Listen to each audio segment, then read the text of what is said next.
অনৈতিক কাজের সময় যুবক যুবতী ও দেহ ব্যবসা চক্রের দুই দালালকে আটক করে পুলিশে সোপর্দ। স্টাফ রিপোর্টার শিমুল পারভেজ। চাঁপাইনবাবগঞ্জের বারোঘড়িয়ায় অনৈতিক কর্মকাণ্ডে লিপ্ত থাকার অভিযোগে যুবক যুবতী ও দেহ ব্যবসা চক্রের দুই দালালকে আটক করে পুলিশে সোপর্দ করেছে গ্রামবাসী।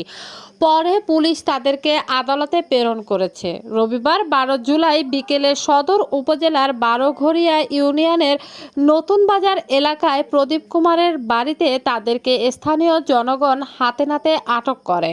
পরে পুলিশকে খবর দিলে অভিযুক্ত যুবক যুবতী সহ দুই দালালকে থানায় নিয়ে যায়।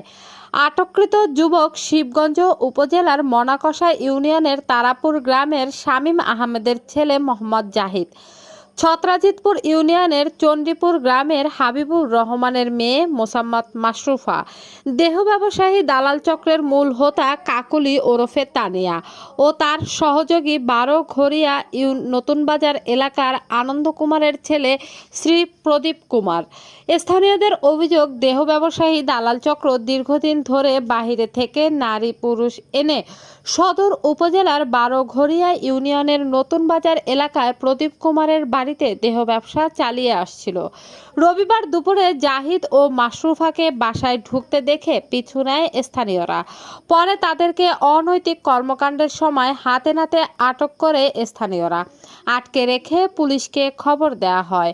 এছাড়াও বাড়ির মালিক প্রদীপ কুমার ও দেহ ব্যবসায়ী চক্রের মূল হোতা কাকুলি ওরফে তানিয়াকেও আটকে রাখা হয়। পরে পুলিশ চারজনকেই থানায় নেয়। এর আগে তাদেরকে আটকের পর উত্তেজিত জনতা আটককৃত যুবক জাহিদকে মারধর করে। এর আগেও রাজশাহী ও চাঁপাইনবাবগঞ্জে বিভিন্ন সময়ে দেহ ব্যবসা করার সময় মাদকসহ কাকুলি ওরফে তানিয়াকে আটক করেছিল পুলিশ।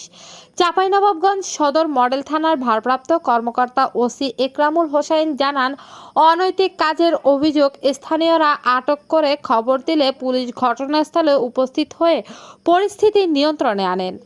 এ সময় চারজনকে আটক করে থানায় নেওয়া হয়। সোমবার 13 জুলাই তাদের বিরুদ্ধে নিয়মিত মামলা দায়ের করে আদালতে প্রেরণ করা হয়েছে বলেও জানান ওসি। লিমা আক্তার, স্বাধীন নিউজ।